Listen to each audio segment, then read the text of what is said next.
Então, esse é o Espírito que está aqui.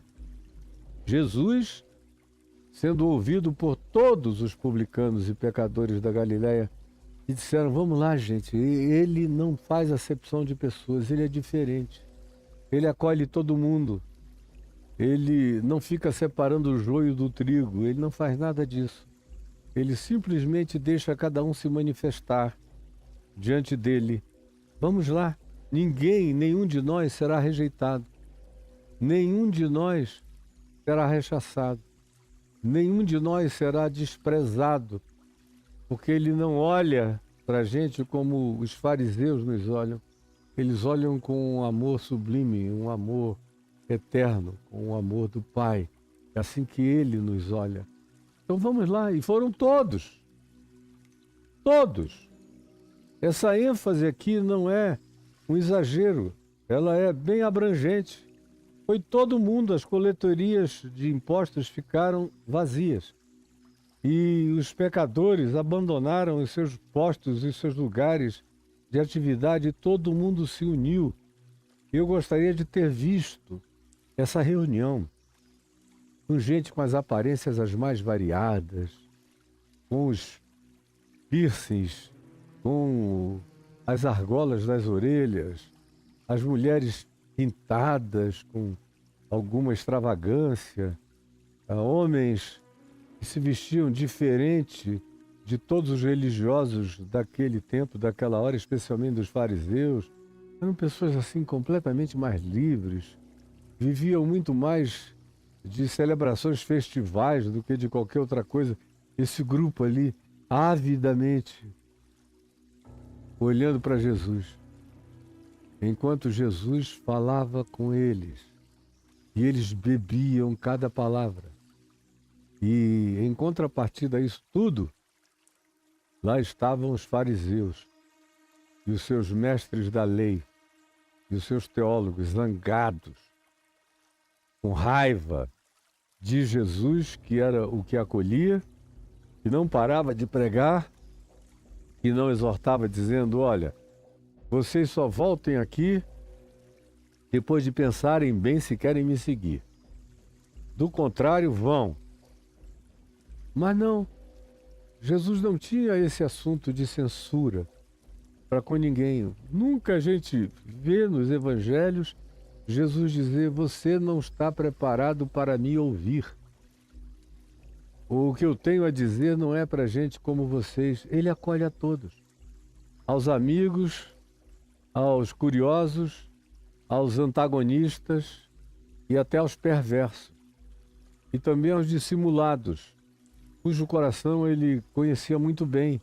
Mas ele acolhe a todos, ele deixa que cada um manifeste o fruto que carrega e que traz no coração. Diferentemente da religião, que quer arrancar com fórceps confissões, adesões, entregas, finalizações, obediências pré-definidas pelo medo, pelo pânico ou pela ameaça de não entrarem no reino de Deus ou em qualquer outra coisa, e eles usem como objeto de barganha. Diferentemente da religião, Jesus acolhe. Acolheu, acolhe e acolherá sempre. E é isso que você tem que guardar no coração. Pois bem, nós estamos diante de um espírito de ciúme, de comparação, de raiva. E uma raiva também muito grande de Jesus, porque diz: este recebe pecadores e come com eles, tem comunhão com eles, parte o pão com eles, bebe o vinho com eles, se alimenta, come carne de cordeiro com eles e se refastela em alegria. Olha lá como ele está à vontade, no meio desse monte de pecador safado, cretino, que nunca se converteu, que nem circuncidados muitos deles são, e que vivem uma vida que parece até que esse Jesus não tem discernimento para saber quem são esses caras que estão aí, porque senão, se ele fosse de Deus mesmo, esse Jesus, ele teria que fechar a porta e dizer: vocês aqui não. E a atenção que ele dá a esses pecadores do mundo e da vida, a esses desigrejados, a esses dessinagogizados, a esses seres não congregados, ele acolhe e congrega e abraça. Se de fato ele fosse alguém interessado no Deus de Israel, ele não faria isso. Ele convidaria nós, ele aplaudiria nós, ele dizia: muito bem, vocês é que são os caras, vocês que são esses santarados que não deixam passar uma vírgula, que botam todo mundo no inferno. Aleluia, é de gente como vocês que eu estou precisando. Mas não, como Jesus não queria nada com eles, a menos que eles em vindo, e Jesus deixava que eles viessem, até permitia que eles perturbassem, a menos que eles se convertessem, então eles se tornariam exatamente como Jesus tratava todo mundo que chegava com o coração aberto. Mas não era o caso, nunca foi. E jamais veio a ser, e nem hoje é o caso. Eles continuam iguaizinhos a como eram há 2000 anos atrás. Zangados com Jesus, eles não dizem que estão, mas eles odeiam todo mundo que parece com Jesus, que carrega as marcas de Jesus, os traços de Jesus, os modos de Jesus, os gestos, os acolhimentos, o carinho, a bondade, a elegância divina de Jesus.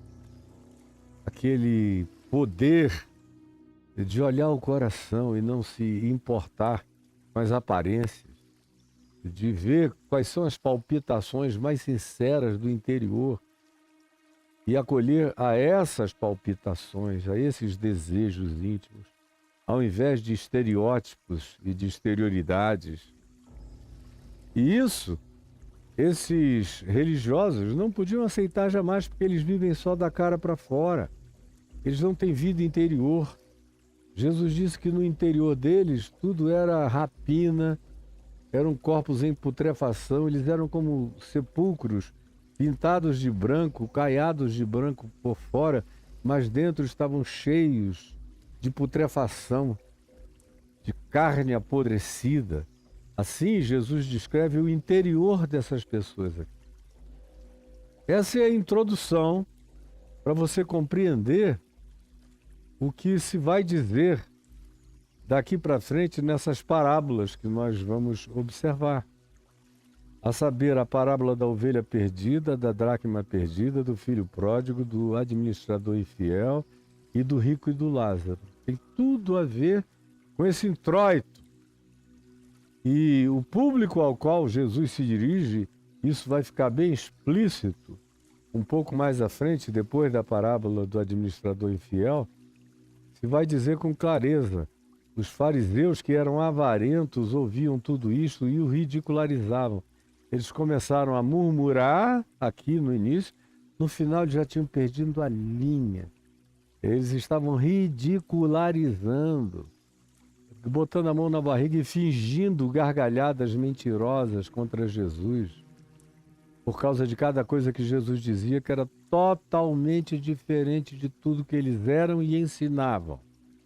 Dito isto, portanto, começa aqui a primeira parábola, que é resposta aos fariseus e aos escribas, que diziam: este recebe pecadores e come com eles. Aí Jesus, da presença desses religiosos, cheios de apartheid maligno no coração, e na presença dos pecadores, ofendidos e chocados, e dizendo: meu Deus, estava tão bom, aí esses caras chegam para estragarem a festa de Jesus com a gente, da gente com Jesus.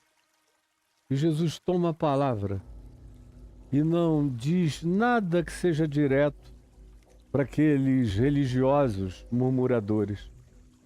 Antes disso, então, e esse então é conectivo, diz: por causa, de um lado, da alegria dos pecadores, que não podia cessar, não deveria cessar por causa da religião e dos religiosos, E de outro lado, respondendo à religião e aos religiosos, enciumados, zangados, amaldiçoantes, então, por causa disso, lhes propôs Jesus esta parábola.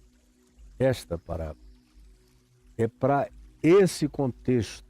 Preste atenção, porque o contexto é entre os pecadores do mundo e os religiosos da igreja, da sinagoga, ou do apartheid, ou do separatismo, conforme a gente vê até o dia de hoje. Quem é da sinagoga, quem é da igreja, quem é da congregação, tem esse supremacismo ariano espiritual, julgando todo mundo que não é como eles, não frequenta o lugar deles, não dá dinheiro onde eles botam, no mesmo gasofilácio, não se veste como eles, não tem a aparência deles, não segue os trejeitos e os cacuetes deles e tudo mais, as exterioridades deles, daquele gueto no qual eles vivem e ao qual representam. Os pecadores que são apenas gente normal do mundo andando para lá e para cá, são vistos e odiados, porque os religiosos querem transformar e só acreditam que houve alguma mudança numa sociedade quando todo mundo fica com a mesma cara pálida deles e todo mundo vive a teatralidade que eles manifestam. Eles querem teatralizar o mundo e a sociedade, para que todos se tornem tão falsos e teatrais e exteriorizados e performáticos como eles o são. Não interessa o coração. Se o cara aprender a fazer os sinais e as mímicas religiosas, será acolhido e será aceito, não importa o quão putrefato esteja no interior e no coração, o que Jesus trata de maneira totalmente diferente. Então lhes propôs Jesus esta parábola, como resposta a esse ambiente que eu acabei de descrever, não muito longamente, mas com clareza o bastante para qualquer um entender para sempre. Então lhes propôs Jesus esta parábola. Qual? Ele pergunta, qual dentre vós? Ele devolve. Olhando para os fariseus, para os escribas, para os acadêmicos, para os doutores da lei, muito mais do que para os pecadores, para os publicanos e para as meretrizes, muito mais para eles. Qual dentre vós? Eu até posso ver Jesus estendendo a mão e definindo o olhar na direção deles. Qual dentre vós é o homem que, possuindo 100 ovelhas e perdendo uma delas, não deixa no deserto as 99 que não se perderam e vai em busca da que se perdeu até encontrá-la? Qual de vós? Por que Jesus fez essa pergunta? Porque fazia parte do modus operandi de qualquer pastor responsável. Naqueles dias, pastor de ovelha, pastor de animais. Qualquer um deles, tendo 100 ovelhas, uma desaparecesse no final do dia, ele deixava as 99 lá no seu pasto, no seu aprisco, e saía à procura da única que não voltara, que desaparecera, que se perdera. E a alusão é muito óbvia. Vocês são os caras da congregação, vocês vivem juntos. Vocês dizem que são os salvos, são os santificados, são os separados para Deus. São os que carregam fantasias divinas num verdadeiro carnaval religioso de fantasiamento, de estereótipos, de expressões exteriorizadas. Então, vocês me respondam. Vocês são aí gente da congregação. Se fosse uma ovelha de vocês, do negócio de vocês, vocês não fariam exatamente o que todo pastor responsável faz? Deixariam as 99 no aprisco e sairiam para procurar a que está perdida, desaparecida, antes que um animal a alcance e a devore e a destrua? Qual dentre vós? Porque ele conhecia essas pessoas e sabia como era o modus operandi no caso de ser um bem material e uma ovelha era uma commodity importante e ninguém queria perder nenhuma. Quem ou qual dentre vós é o homem que, possuindo 100 ovelhas e perdendo uma delas, não deixa no deserto as 99 e vai em busca da que se perdeu até encontrá-la? Aí isso ecoa no ouvido deles. Mas eles não iriam querer entender. Entender eles entenderiam, porque nenhum deles aqui é burro. Eles só são duros de coração. Eles só são crentes do dogma. Eles só são mais crentes em religião do que em Deus. Eles são muito mais crentes da lei, das observâncias religiosas, do que da lei do amor praticado pelo Pai em todas as coisas que dão fruto espontaneamente na natureza, na vida, onde Ele alimenta todos e a natureza segue o seu ciclo com harmonia e cada um é diferente do outro, mas são todos filhos dele, na própria natureza. Então, quando Jesus diz qual dentre vós, é porque ele sabia que ninguém iria se apresentar e dizer eu. Eu não quero nem saber, eu fico com as 99 e deixo aquela para lá, porque seria, no caso de alguém dizer isso, um testemunho de perdularidade, de descuido, de inobservância, de cuidados mínimos com os bens que possuíam, o que não pegaria bem para nenhum dos religiosos. Então Jesus provoca-os. É uma provocação, ao mesmo tempo em que é uma lição, dizendo, olha, eu aqui estou achando as ovelhinhas que estavam perdidas. Vocês não dizem que vocês, fariseus, escribas, saduceus e gente do templo e da religião, já são as ovelhas que não precisam de salvação? Já são os pecadores que não precisam de perdão? Já são os sãos que não precisam de médico? Então vocês não precisam, fiquem lá. Não é para vocês, eu não sei nem o que vocês estão fazendo aqui. Vocês deviam estar lá na congregação de vocês, porque eu aqui estou num grande esforço de salvamento, de acolhimento, de inclusão, de abraçamento, para que todos eles se sintam outra vez incluídos e achados. A mensagem simples e original do Evangelho é essa. Jesus pergunta e diz, e achando-a, essa única ovelha que, para quem tinha 99, pode parecer assim algo com menos valor, mas para o verdadeiro pastor, as coisas não são medidas por quantificações, mas pela realidade qualitativa da existência de uma vida perdida.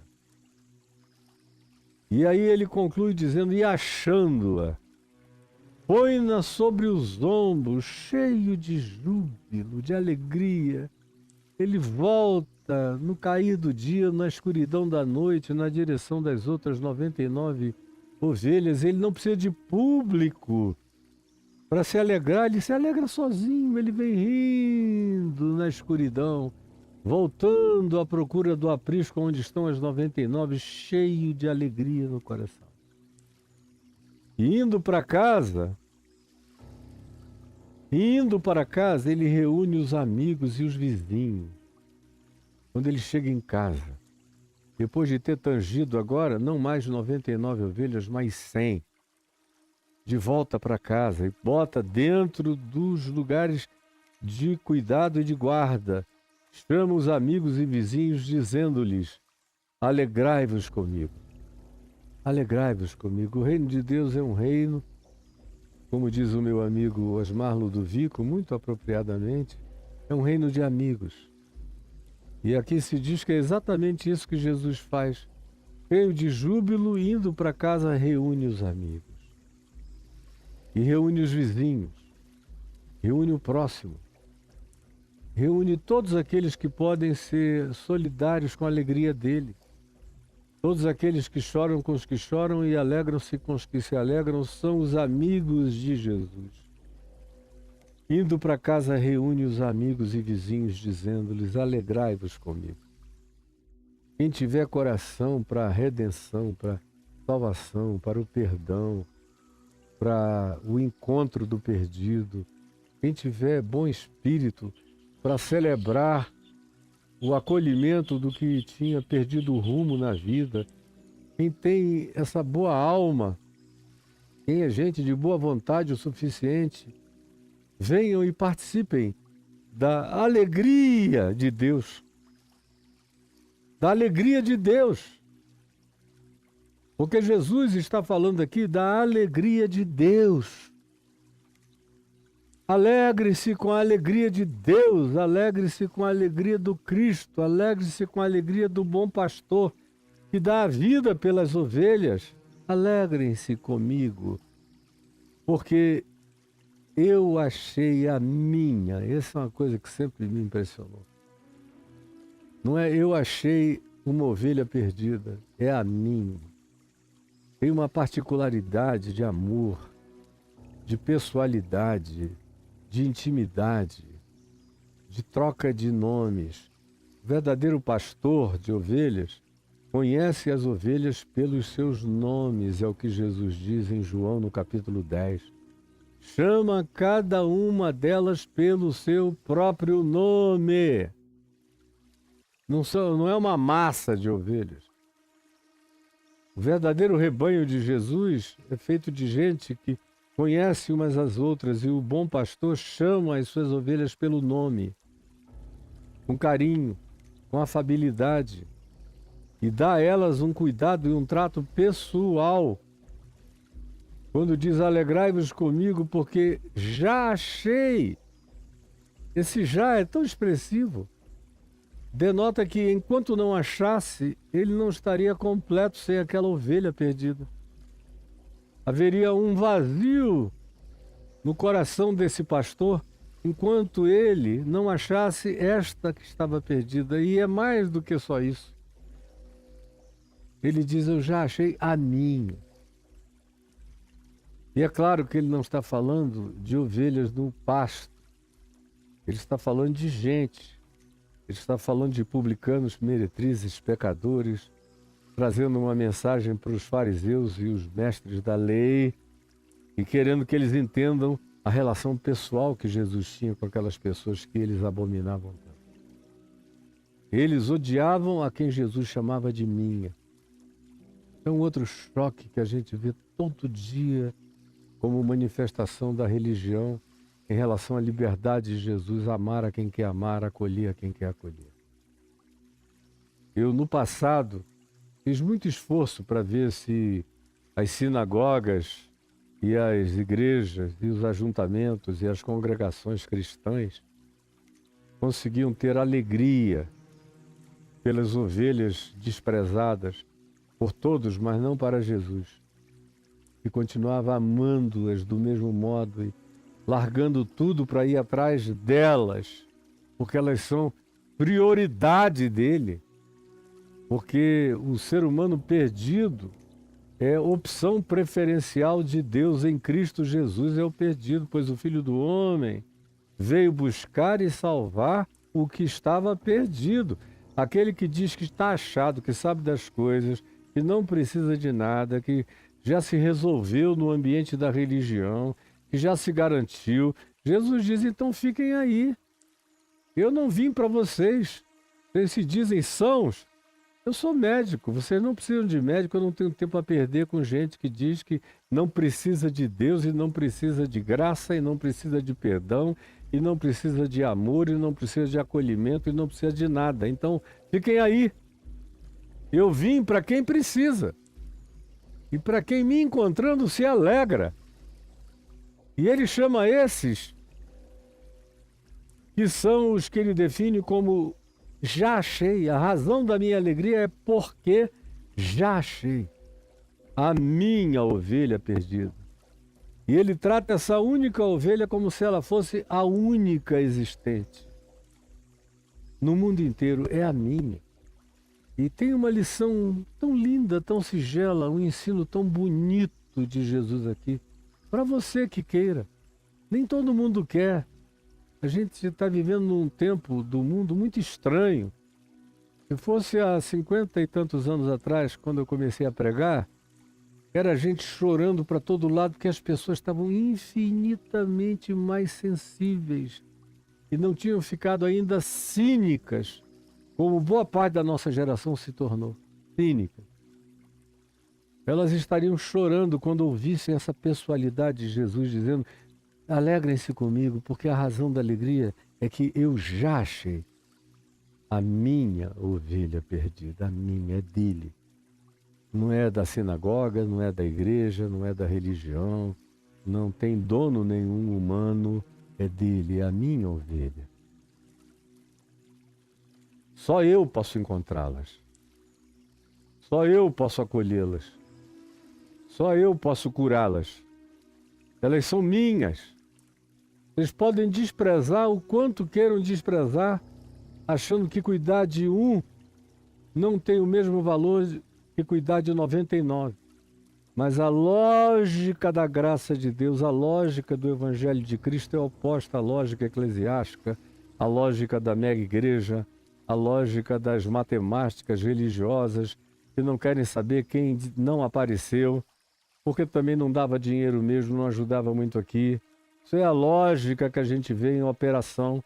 Você note que nessas grandes igrejas, nessas churches e todo tipo de igreja, todo tipo, o pastor sabe especialmente o nome de quem dá grana, e quanto maior for a grana dele, mais se saberá o nome, o sobrenome, o endereço, o que ele faz, e quando ele faz aniversário, se ele está doente ou não está doente.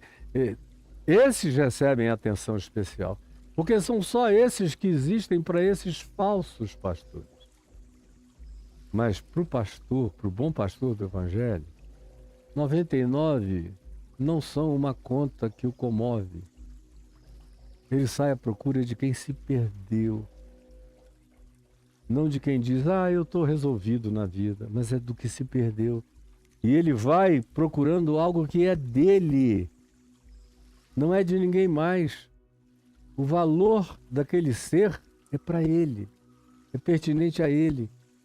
Foi criado por ele, cuidado por ele, amado por ele, está extraviado. E ele vai à procura, e quando acha, convida os seus amigos, os amigos de Jesus, para se regozijarem com ele, porque ele já achou a sua ovelha, a minha ovelha perdida.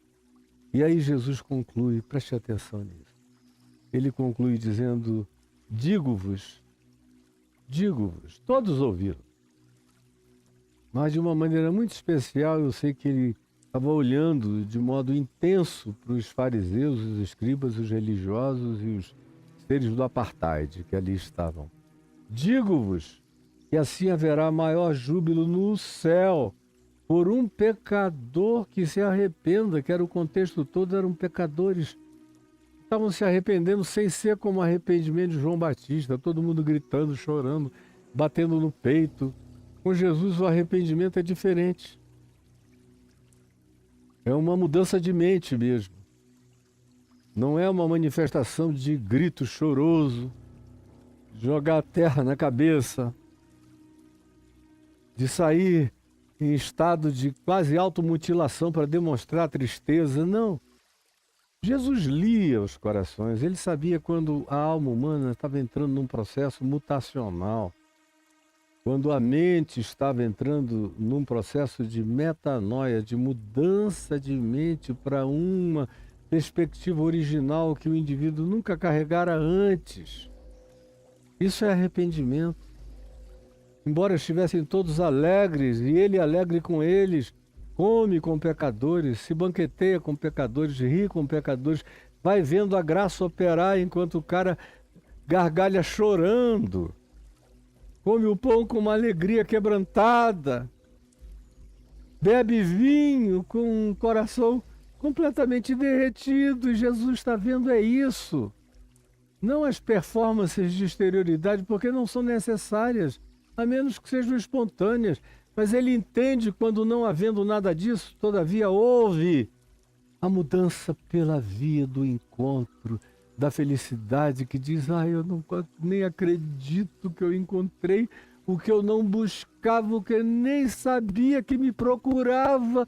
Olha ele aqui, a fim de mim, me querendo e me acolhendo. Que alegria!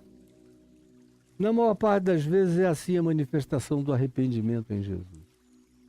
Aí a gente volta para o verso 7, onde ele diz: digo-vos, e assim haverá maior júbilo no céu por um pecador que se arrepende, que faz essa metanoia, que muda de mente, que olha para mim e vê a resplandecência de quem ele pode ser, olha para mim e vê o abraço, o acolhimento do meu Pai para com ele, e entende, me olhando, que ele pode ser como eu, parecido comigo, viver como eu, amar como eu, perdoar como eu, ser feliz com a minha felicidade, com a minha bem-aventurança. Pode se tornar um Macários, como a gente já viu durante meses ou semanas, lá em Mateus 5, está tudo aqui no YouTube. Eles viam e percebiam a identificação. Aquele que estava diante deles era totalmente humano, generoso, carinhoso, acolhedor, sorridente, bem-humorado, feliz. E não levantava obstáculos, só removia-os. De modo que ele diz aos amigos dele próprio: eu em verdade vos digo, e diz aos fariseus e aos antagonistas: prestem atenção, vocês que não entendem, que murmuram, e que se zangam, e que odeiam, e que sentem uma inveja infernal no coração. Eu digo a vocês, e assim haverá júbilo no céu. Pelo que eu estou fazendo aqui, os céus estão em estado de aplauso. Os céus estão de pé. As criaturas celestiais, multidimensionais, estão em estado de perplexidade. Como Paulo disse, escrevendo aos Efésios, que os principados e potestades, quando veem o amor de Deus manifesto, eles aprendem sabedorias com a manifestação da graça sendo vivida entre os humanos. Digo-vos que assim haverá maior júbilo no céu por um pecador que se arrepende, um só, do que por 99 justos que dizem que não necessitam de nenhuma natureza de arrependimento. Porque o reino dos céus não tem a ver com quem diz eu não preciso do reino dos céus. O reino dos céus tem a ver com um único que em algum lugar acolhe e diz: era tudo que eu estava buscando toda a minha vida e não sabia. Errei, pisei em mim mesmo, fiquei todo ferido, os espinhos me atravessaram, rolei pelos abismos, me feri em todos os modos possíveis, perdi o alento, perdi a esperança, achei que não havia mais solução nenhuma para mim, mas eis que no meio da noite tu me chamaste, eu ouvi a tua voz, e tu me chamaste pelo nome, e eu fui na tua direção e recebi o teu abraço. Um pecador que se arrepende vale mais, muito mais, do que uma mega igreja inteira de gente que nunca se arrependeu de verdade. Como hoje em dia a gente vê igrejas imensas e lotadas de gente que está lá para ganhar dinheiro, para entrar no leilão do Rolex, do Patek Philippe, do carro importado caríssimo que alguém vai doar para o pastor fazer uma revenda dentro da congregação. São igrejas que se transformaram em revendedoras de bens e um percentual grosso fica no bolso do pastor. Esses são os 99 que não precisam de arrependimento, que acham que quem está perdido é o mundo e não eles. E eu fico muito triste quando eu vejo gente que eu amo frequentando esses lugares, porque como Jesus diz em Mateus 23, os líderes desses grupos são capazes de dar uma volta na terra para ver se eles acham um prosélito e fazem um discípulo, e aí ensinam esse cara a se tornar pior do que eles. Jesus é veemente quando diz: então, o fim do discipulado desse tipo de pastor perverso, ganancioso, só pensa em dinheiro e em se dar bem, os pastores do consumo, do culto ao consumo, é que eles são filhos do inferno, é Jesus quem diz. E tornam esses que se manifestam agora como discípulos deles, repetindo o mal que eles praticam, fazem-nos se tornarem 2 vezes piores do que eles, 2 vezes mais filhos do inferno do que eles. Eu acompanhei no curso da minha vida todo esse processo que hoje choca vocês. Eu acompanhei desde o início aqui no Brasil. Vai fazer 52 anos. Eu cheguei e vi. Estava começando em alguns lugares, na minha terra, em Manaus. Já tinha alguns casinhos em Belo Horizonte, alguns no Pará. Tinha já alguns bem plantados, mas não eram tantos, no Rio, em São Paulo. Depois houve uma metástase. E nos últimos 35, 40 anos, a metástase foi horrorosa. Chegou para todo lado e hoje o que a gente mais vê é o pioramento. Os caras de hoje, que aprenderam com os de ontem, os quais tinham aprendido com os de anteontem, até chegar à origem inicial dessa loucura toda aqui no nosso país, se tornaram muito piores do que aqueles em quem essas realidades se originaram. Porque não dá para o pior fabricar o melhor, eles só pioram. O aperfeiçoamento dele a gente tem que chamar de o pioramento. O upgrade deles é um upgrade na direção do pioramento, de modo que eles estão piores do que os originários e os discípulos deles vão ficando cada vez piores, de modo que não há muita esperança na sucessão nem na mudança. Outro dia, tragicamente, morreu um deles num acidente de motocicleta. E você pensa que melhora? Não, piora. Já era horrível aquilo ali daquele jeito. Conseguiu ficar pior. Como tudo que vocês têm hoje de horroroso, eu lhes garanto, e não é por profecia, é por certeza da lógica do Evangelho e da natureza humana, ainda vai ficar muito pior. Essa apostasia de hoje vai ficar inconcebivelmente mais horrorosa. Quem quiser, anote o que eu estou dizendo e cheque e cobre de mim se não ficar. Ano após ano pior. Não vai melhorar. Digo-vos que assim haverá júbilo no céu por um único pecador quebrantado, arrependido. Houve um tempo na minha vida em que eu pregava para milhares e milhares. Eram estádios de futebol com 30, 40, 50, 100 mil pessoas. Eu já tive públicos no Brasil e fora do Brasil, de milhares de pessoas, como uma vez em Dresden, na Alemanha Oriental, um público de 100 e tantos mil indivíduos foi me ouvir num estádio, uma noite gloriosa, 2 noites lindas, extraordinárias. E aquilo me dava uma impressão que o reino de Deus estava crescendo, porque muita gente tinha vindo. Mas depois você vai aprendendo que, de fato, o que importa é um. É você abraçar um e ser abraçado por um e ver que houve uma transformação genuína e não apenas uma multidão curiosa. Eu já preguei para multidão de mais de 500 mil de pessoas, em alguns lugares para quase 1 milhão de pessoas. E eu voltava para casa achando que eu tinha cumprido a minha parte. E nesse período, justamente, eu tinha cada vez menos tempo para uma ovelha. Até que, de repente, a minha ficha caiu de novo.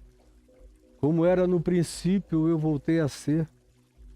Voltei ao primeiro amor e agora eu sou convidado para ir para lugares que qualquer um quereria aceitar, porque tem muita gente, mas eu olho e digo, o que eu vou fazer lá? Eu só vou ser um peru de festa. Eu só serei um novilho cevado. Eu só vou criar uma impressão de corroboração e de validação em relação a algo que eu abomino e não concordo com nada. E aí eu prefiro ir para um hospital, eu prefiro atender uma pessoa, eu prefiro ir orar por alguém desesperado, eu prefiro acolher um por um os aflitos, porque A lógica divina é totalmente invertida e diferente da lógica dos publicanos, dos escribas, dos teólogos, dos especialistas em crescimento de igreja, dos que querem multidões e multidões, do pessoal da teologia do domínio, que quer tomar inclusive o governo nacional, fazendo teocracias em nome de Jesus. Esse pessoal está perdido, totalmente perdido, como Jesus disse, são filhos do inferno, infelizmente, e produzem outros filhos do inferno, infelizmente. E a tendência é que, onde quer que eles toquem, tudo apodreça. Parece aquela feiticeira do Nárnia, do C.S. Lewis, do Leão, a Feiticeira e o Guarda-Roupa. Onde ela tocava, tudo virava pedra. É o que acontece com esses indivíduos. Eles tocam e o coração do ser humano fica empedrado. E antes de dizer o que você está vendo, eu quero pedir que Jesus te ajude a ver. Senhor, por favor, tira o véu dos nossos olhos, para que vejamos, para que não continuemos enganados e enganando, como Paulo, teu servo, Jesus disse, enganando e sendo enganados, porque todo aquele que engana é enganado. Por favor, que corações se abram e mentes se dilatem e a palavra caia num bom terreno no coração, onde haja fertilidade, umidade, bom humor, humildade e acolhimento para que a tua palavra cresça, nos ensinando a realidade do teu amor em nosso favor, porque nós somos teus. Tu nos chamas de meus e nós somos teus, ovelhas do teu pasto. Por favor, permite que essa palavra singela, que qualquer neto meu entenderia, seja compreendida por muitos que estão aqui. E que seja justamente essa pureza simples que se transforme numa comoção profunda. É o que eu te imploro, em nome de Jesus. Amém e amém.